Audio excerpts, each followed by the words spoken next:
Welcome to the Positive Productivity Podcast, episode number 126.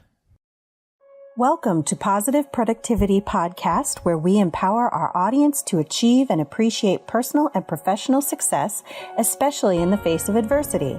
Listen in as our guests reveal their stories of challenges and hurdles and how they overcame defeat and became triumphant in their endeavors. Let's get motivated and move forward with your host, Kim Sutton.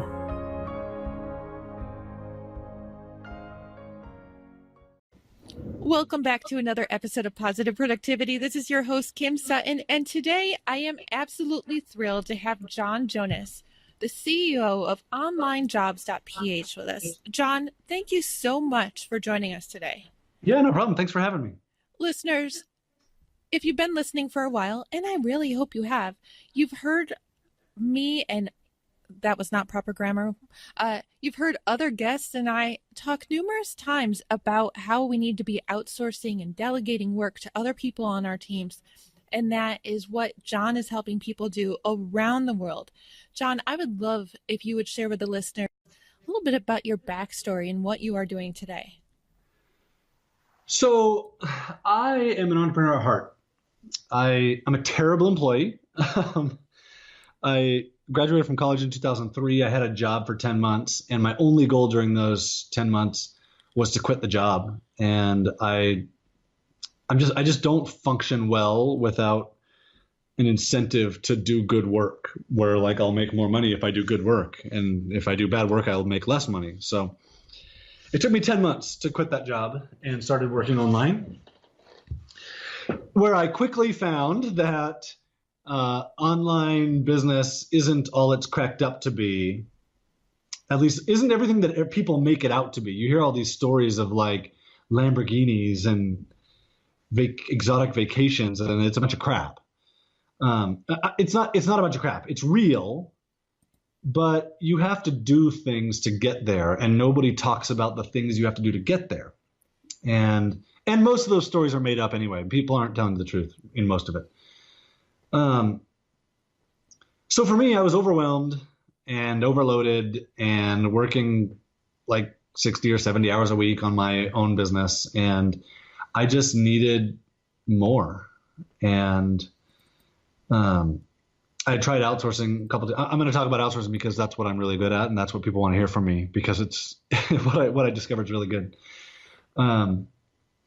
So I tried outsourcing a couple different ways. I tried hiring people in India and it didn't work. And I tried hiring local employees and that didn't work for a number of reasons. They're expensive. And when you teach them too much, the first thing they do is quit so they can go do it on their own. And for me, I wanted something where I could automate entire parts of my business. And I wanted to be able to give someone a process and have that be off of my plate, so I didn't have to think about it.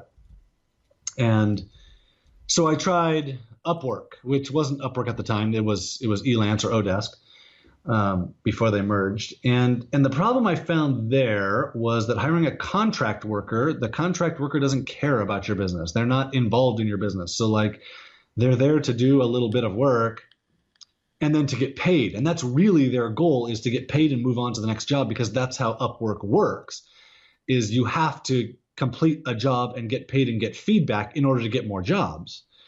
So, and this is the major issue with Upwork that people don't realize, is it's designed around 100% turnover. People have to turn over, and running a business like that sucks.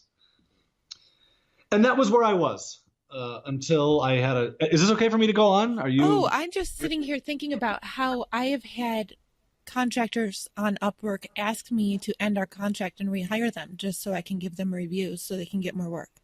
Yeah, it's terrible. And you're lucky that they've asked you to rehire them, because, you know, it's a hard situation. It didn't work for me because it's not how I work. I want automated passive recurring income, and Upwork doesn't work for that. It requires too much constant management recruiting that I didn't like. And you can't teach someone something because next week they're gone working for someone else, and it's just too painful.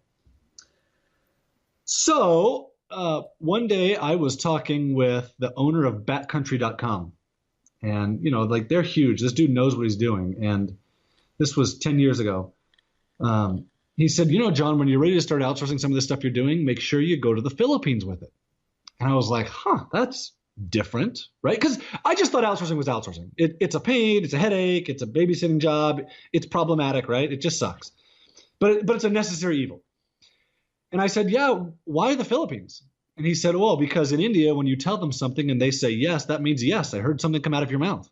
It doesn't mean yes, I understood what you said, which to me was like shocking, to hear that, first of all. And then second, it kind of gave me a little bit of hope that there might be something different than what I had experienced. And he gave me a reference to where I could hire someone and in the Philippines, hire someone full-time. And that was a key that I didn't recognize at the time because I didn't want to. I didn't want to hire someone full-time. I didn't think I could keep someone busy full-time. I didn't think I had enough work. I didn't think I could afford it. But that was what he gave me. And this was before there was ways to find people. It was really hard to find people in the Philippines then. And so it took me a couple months. I debated, went back and forth, hesitated, whatever. And I finally hired someone. And I hired him full-time because that was my option.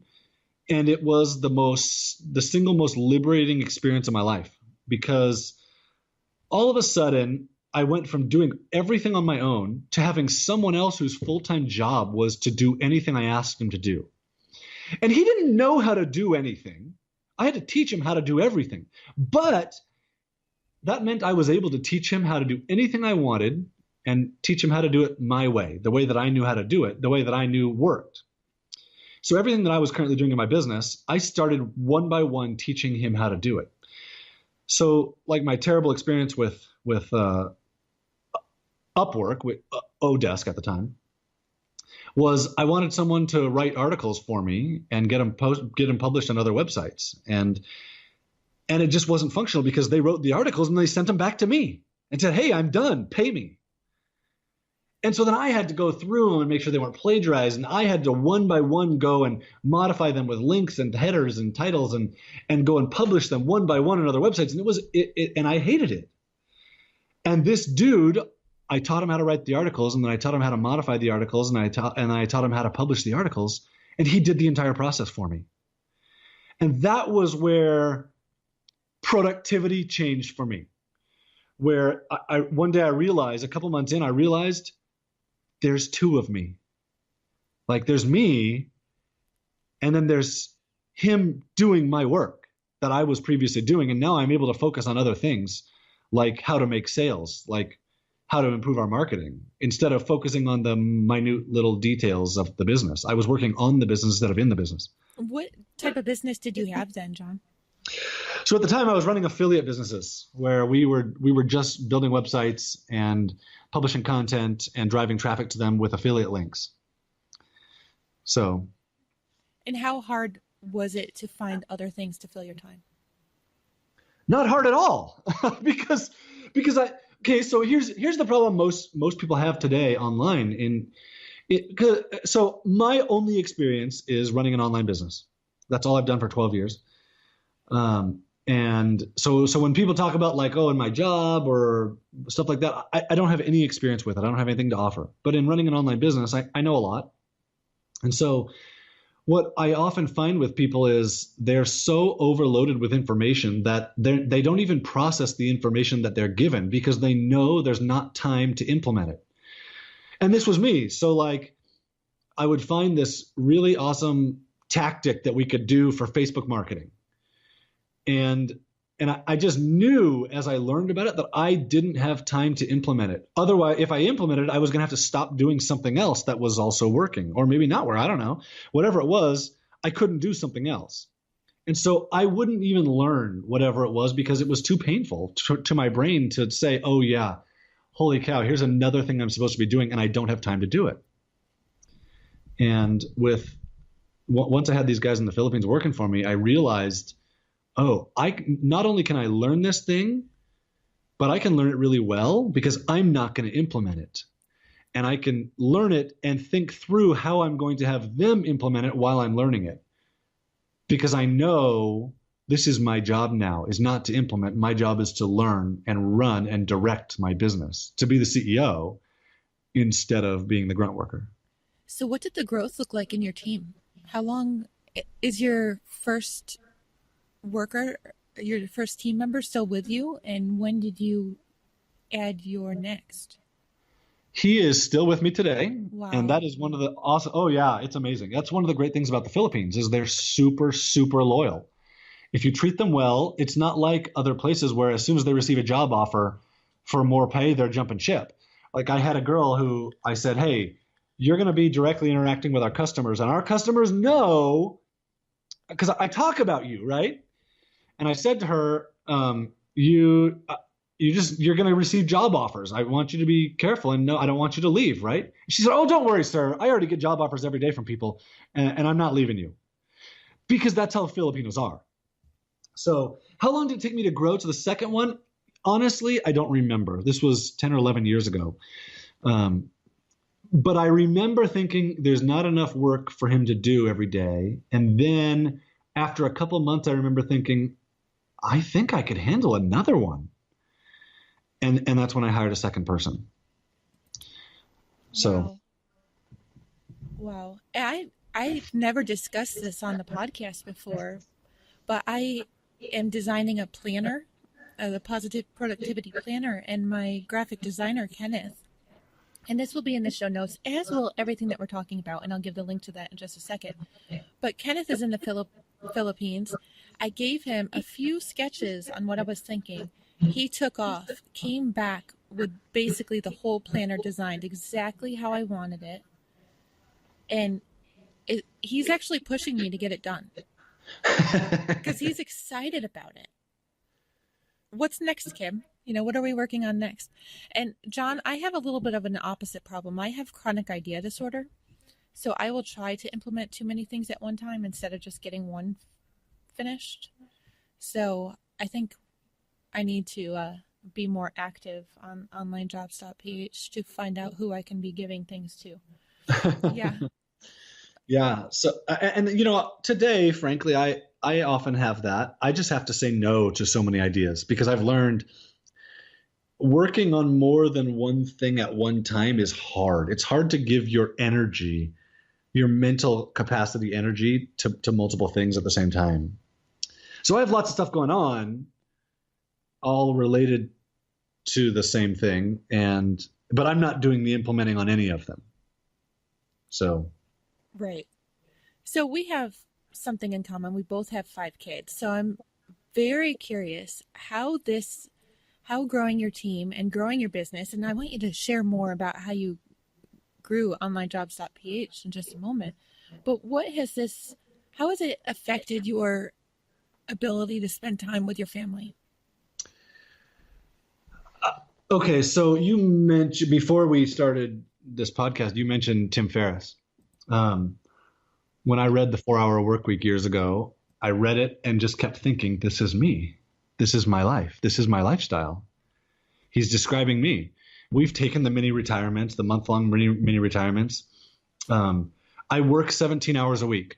I call it 17-hour work week because I've been at the 4-hour work week and it wasn't enough for me. I need something to keep myself busy. But my typical work day is I get up and say prayers, read scriptures, make my kids lunches, get my kids to school, play or read with my youngest kids, work for an hour or two, exercise with my wife for a couple hours, come home and work for an hour, and then my kids come home from school, and I'm usually done when they get home, and then I'll take my son to his hockey practice, or go on a bike ride with my girls, or something like that.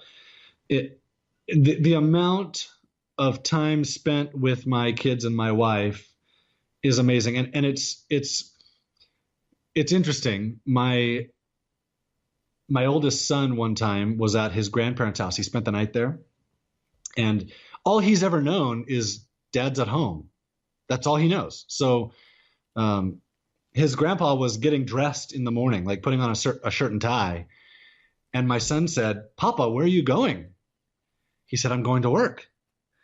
And my son said, "Why don't you just go in there and work?" Because that's all my son knows. Oh, that's And so funny. yeah, he said, well, some people actually go to work. Most people go to work, is what he said to my son. But my kids have no idea because dad's home all day long and dad's there available for them all day, every day. So, Wow. Okay, we definitely need to talk more because I need to get down from my current hours. Listeners, it's not always the best number that I talk about. To 17. And yes, that was 17 that John said, not 70. So, which wouldn't surprise, I'm sure, a lot of us if you had said 70, right? right. I mean, I had been there years ago.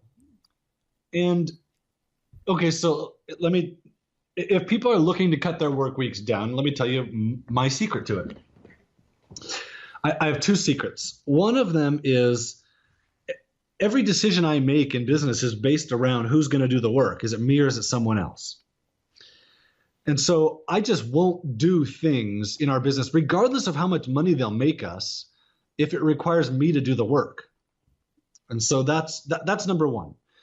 The second thing that I found, and this was a total accident, but Tim Ferriss talks about mini retirements, right? So we did it. The first time we did it was in 2008. We went to Costa Rica for a month, took my 3 kids and my wife and spent a month on the beach in Costa Rica. And I actually expected to work quite a bit while we were there until I found out the internet is horrible. And what I found while I was there was stuff that didn't get done wasn't that important. And stuff that was important just got taken over by other people on my team. The guys in the Philippines just stepped up and started doing stuff. And obviously I gave them direction and I had given them training ahead of time and whatnot. But when I got home, I found I don't really have anything to do because everything I was doing previously either isn't important or is getting done by other people. So we've done that 3 different times. We've gone on these mini retirements, and every single time I found the same thing. It cuts out garbage and it offloads stuff to other people, and it makes me more productive. Wow. So that's an odd one that I didn't expect, but I'm so much more productive because I take long vacations. So if you had to, or if you wanted to, no, I'm going to put it that way. If you wanted to drop everything and leave tomorrow, would there be anything holding you back? No. Yes. I mean, Besides school? what do you mean drop everything and leave tomorrow? You mean like move somewhere else? And No, I I mean, mean, that's, suppose you wanted to go on a month-long vacation starting tomorrow. no, that'd be fine. I mean, every day, let me tell you my work day. I'll tell you what I do. I have a project management system and I have email. Those are the only 2 things that I do. My workers report in the project management system of what's going on or what they did, or they report through email, one of the 2. And I give them feedback and I give them direction and I give them new ideas of things that I want them to implement. And I think through those ideas and say, like I want to implement, I'll give you an example. We want to create invoicing in online jobs. So I think through it and like, hey, this is where invoicing fits. This is why it fits. This is what we're going to do with it. Here's how it looks like on the website, or at least the general idea. Here's the process that I want it to go through. Here are the steps. So I write that all out. And then I give it to someone else and they go and do the design. And he came up with a design yesterday. I said, okay, I think you're missing this thing. So he goes back and creates it. And then like, great, now give it to the programmer and have him implement it. And that's what I do every day. And that's why it only takes me a couple hours, because all I'm doing is giving feedback and direction. Wow. So if I were to leave and like not have internet access for a month, my business would still run. My team would be less productive, right? But when I came back, they'd all still be there. But yeah, nothing would break. That's amazing. So is every one of your team members in the Philippines then? Yes. I have a business partner in Idaho. He owns the business with me and he works on the business too. And if I were to leave and not have access to the internet, he would well, he probably wouldn't take over any of my responsibilities, but he would see people's reporting, and we kind of share that together. Where we'll give feedback together, and he would do some of that. But generally, yeah, I mean, everybody's in the Philippines. Yes. So you had the affiliate business. How did you build and grow online jobs then? So I was hiring these people in the Philippines to run the affiliate businesses. And at the same time, I had so many people asking me, how are you doing this? How are you hiring these people? How are you finding them? How are you managing them? What's the secret here? Because it was so different than what people had experienced. And it was so different than what I had experienced to that point, right?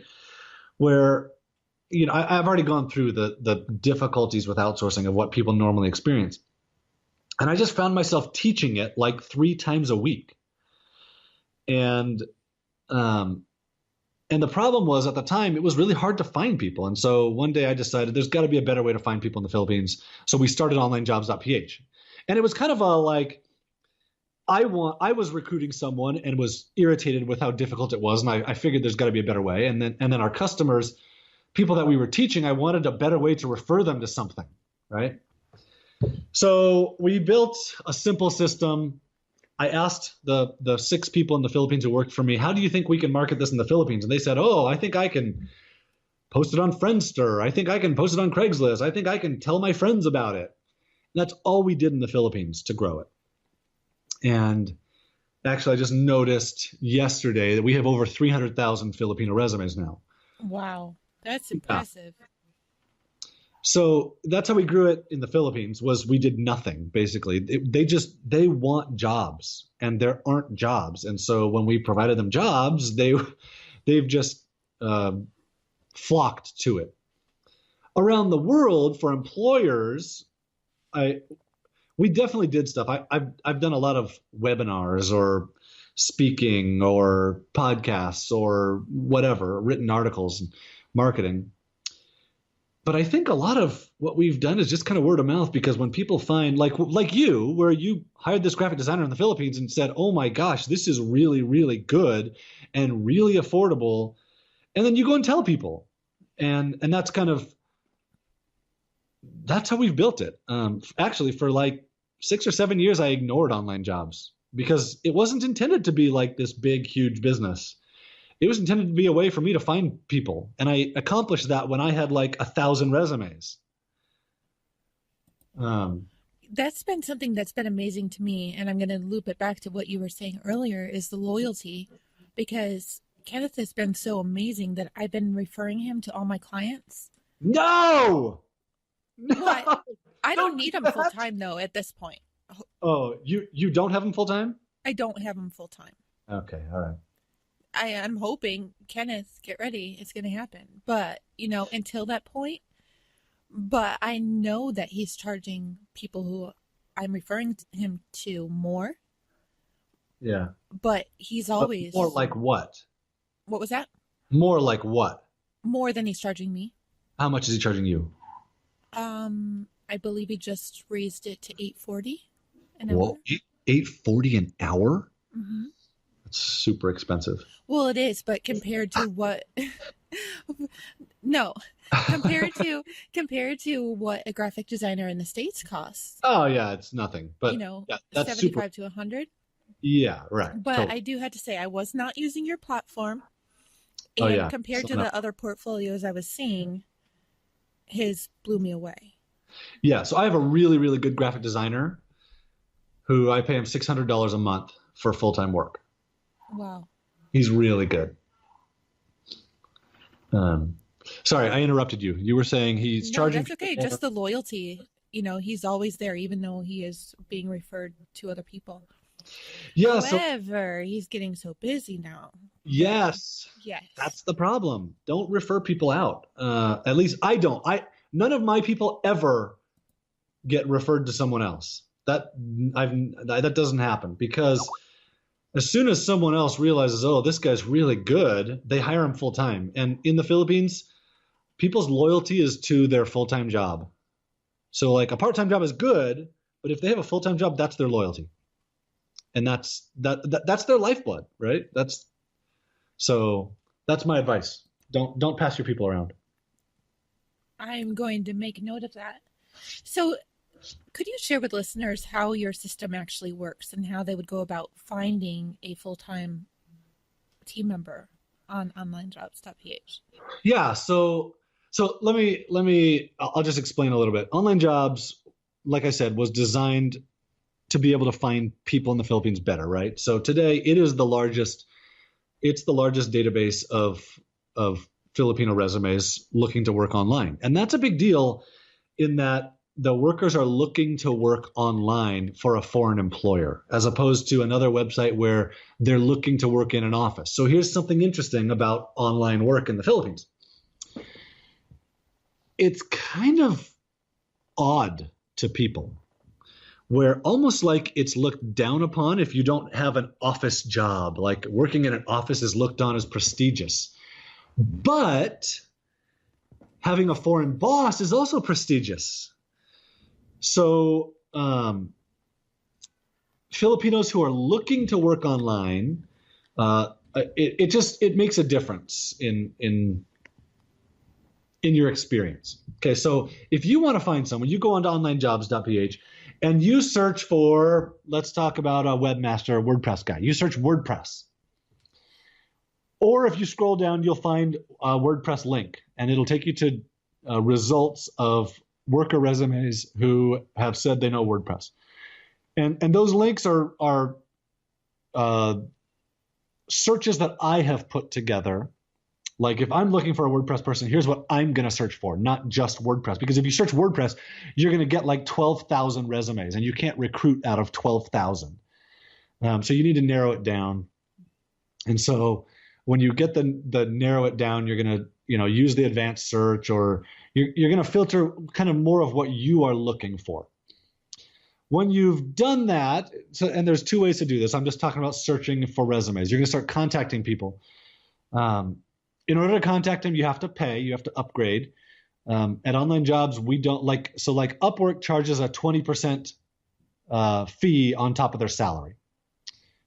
And I don't know if they charge the employer or the worker or a combination of the two, but there's a 20% cut that Upwork takes. Well, it can be both. So the employer definitely pays, but if the contractor wants to buy additional credits, then they have to pay too.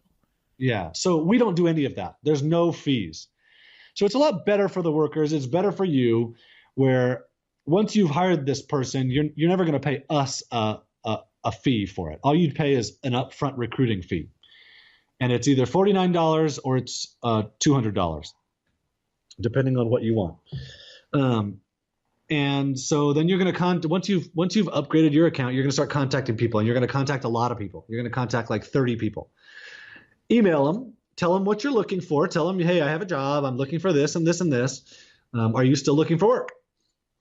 And because a lot of the people in Online Jobs, and this goes back to the loyalty thing, if they already have a job and their employer didn't mark their profile as hired, then if they have a job, they won't respond to you.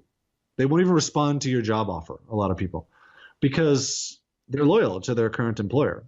Not everybody. Some people will respond. Like I was recruiting someone recently, and I had two different people respond and say, yes, I'm available part-time. I have a full-time job.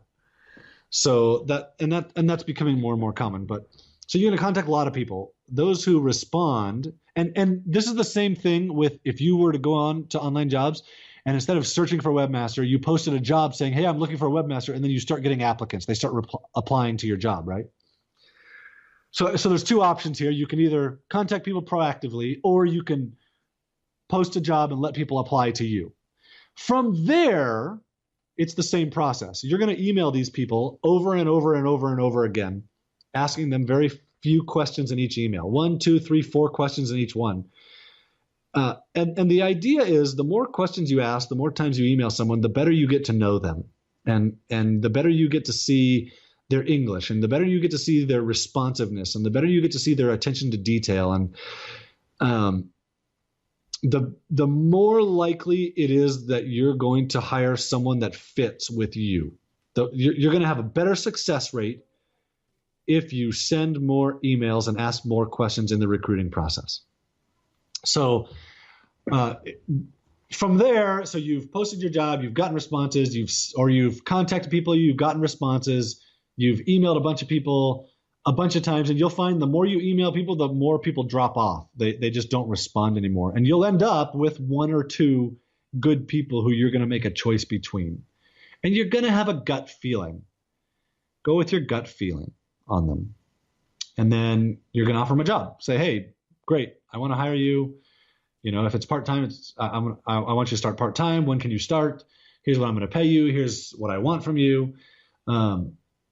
Or full-time, I expect 40 hours a week. When I hire someone, I tell them I don't have any specific days off. You can have as much time off as you want. I just want you to tell me ahead of time when you're going to take time off. And I've never found someone to abuse that. I do tell them what in paying I will pay you. So I pay people once a month, but that's because I'm established and people trust me. When you get started, you'll probably need to pay your people once a week because, you know, there's two kinds of trusts in the Philippines. We often think, oh, I don't know if I can trust this person, right? That's our perspective. We don't ever think that they might think the same thing. Oh, I don't know if I can trust this employer. I don't know if I can trust them to pay me. I don't know if I can trust them to not yell at me when I do something wrong. And those are big things in the Philippines. So I tell them I'll pay you once a week for the first 2 months. And then after that, I'm going to pay you monthly. I also tell them I want an invoice. So for tax reasons, so I can deduct it, I just want an invoice from you every time I'm supposed to pay you. Otherwise, I'll forget to pay you because I don't want one more thing to think about. I don't want to remember something else to pay someone, you know? Absolutely. John, I do have a couple questions for you. What project management system do you use? We use Basecamp, and I love it. Is there a invoicing software that you notice a lot of your team members using?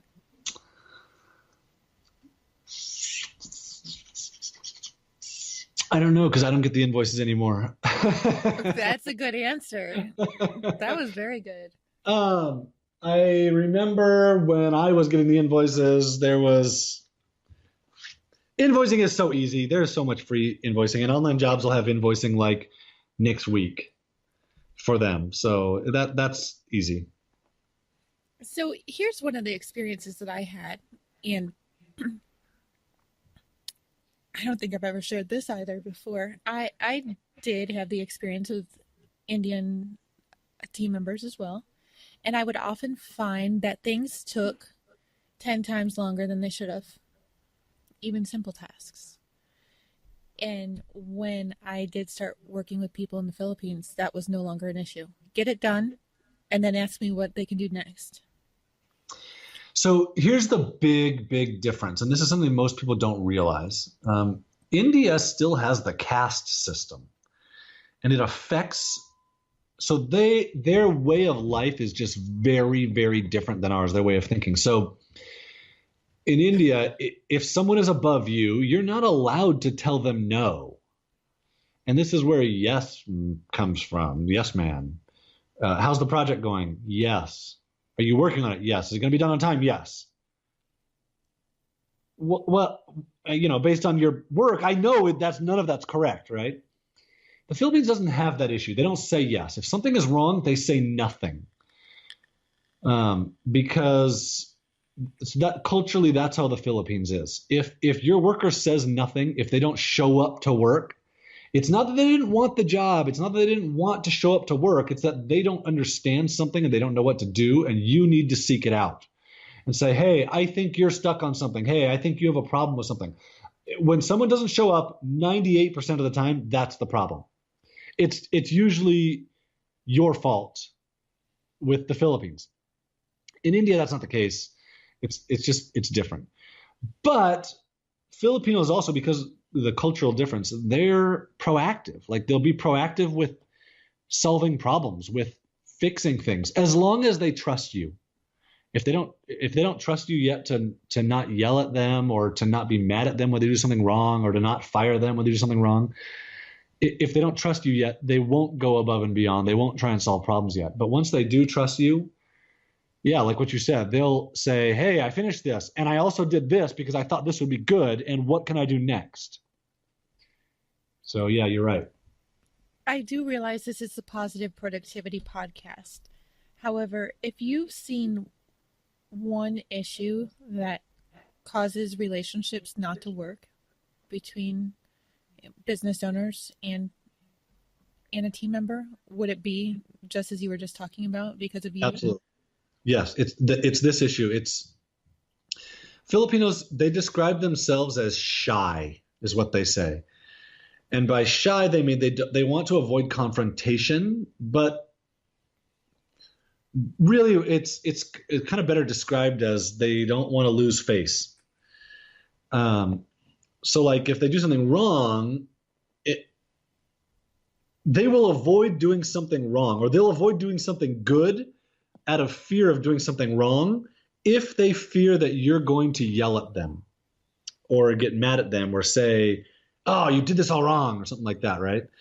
So once they trust you that you won't do that to them, man, they will go above and beyond. But if they fear that and they do something wrong, or they don't know how to do something, or like they don't understand instructions, if they don't understand what they're supposed to do, they, rather than saying, hey, I don't understand this, they'll just keep trying nothing, instead of letting you down. They're very pleasing people. They don't want to let you down. And so they would disappear. And from a United States perspective, or an Australia or UK perspective, that's very backwards. Where like if you don't understand something, you say something. And in the Philippines, they won't until they trust you. When they trust you, they will. And so you have to do things to prevent that from happening. So even if your worker doesn't show up, even if you think your instructions are the most clear instructions ever, redo them. I can't tell you how many times I've had an employer say, oh man, I hired this guy and I gave him the most basic, easy instructions to follow, and he didn't do it. He couldn't do it. He didn't show up. I was like, well, send it to me. And I look at the instructions and I was like, dude, I have no clue what you're asking for here. You know, where the employers think, oh yeah, these are so obvious. But when they send it to me, I was like, I don't know. So that's the biggest problem that people run into is the worker not understanding something and the employer thinking it's very clear and that the worker is stupid or that they didn't really want the job. So. Yeah. And I think I helped that a lot from the start, is just by saying that communication is really important. One way or the other, just be in touch.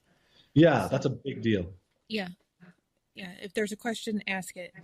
And exactly like you were saying, just let me know when you're not going to be available. Because a lot of stress and anxiety, and I'm not the yelling type when it's not my kids. I'm not the yelling type anyway, right? So yeah. Yeah, and making yourself available to them is a big deal. Like saying, hey, I want a daily report and I'm going to be here. And then answering every single email they send you. Not ignoring them or not, kind of building a relationship with them where they begin to trust you that you're there to help them. You're here to help them succeed in their job. Just goes so far towards creating a rock star employee. You know what I love is the fact that I can go to sleep and know that stuff is getting done while I'm sleeping just because of the time zone difference. Isn't it the best? Oh, it's so best. Like, I'm productive 24 hours a day, even though I only work 17 per week, Yeah. Yeah, that is so incredible. John, I want to thank you so much for being here today. Where can listeners find you online? And listeners, I totally forgot to mention where you can find all the show notes and all the links and everything that we've talked about. That's at thekimsutton.com/pp126. But John, where can people find you online and OnlineJobs.ph? I mean, that one's sort of obvious, but where else can they connect with you?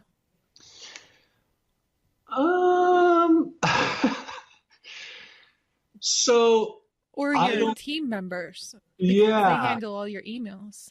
I don't like social media. I think Facebook is the worst thing ever. It's the biggest time waster, and so I avoid it like the plague.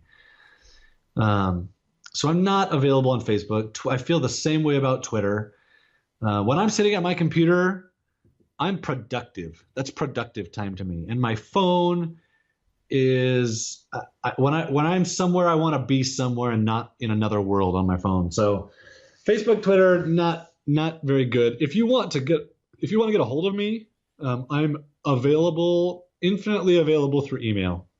So you can contact me at my blog, jonasblog.com, or at johnjonas.com. Or if you use any of the contact us links on any of my websites and ask for me, it'll get to me. It won't go to me initially, but if you say, hey, this is for John, somebody will forward it to me. They know. It happens all the time. Fabulous. What is one piece of closing advice that you would have for listeners? So you have to try this. In order to see if this works, you have to try it, because it doesn't work for everybody. And to see, like, can I get 6 hours of my week back by hiring someone for 40 hours? Or can I get 10 hours of my week back by hiring someone for 40 hours a week? Does that work for me? You have to give it a shot. And that's a leap of faith to do it. But you have to do it to find out. Hey there, this is Kim Sutton, host of the Positive Productivity Podcast, and I just want to take a quick moment to thank you for listening to this episode. If you enjoyed it and were inspired, I would love to hear your feedback. Please take a moment or two and visit the podcast on iTunes, Stitcher, iHeartRadio, or on my website at thekimsutton.com to leave your rating or review. I'd also like to invite you to join the Positive Productivity Book Club and to find out more about my coaching packages by visiting thekimsutton.com. Until the next episode, I hope you have a positive and productive day.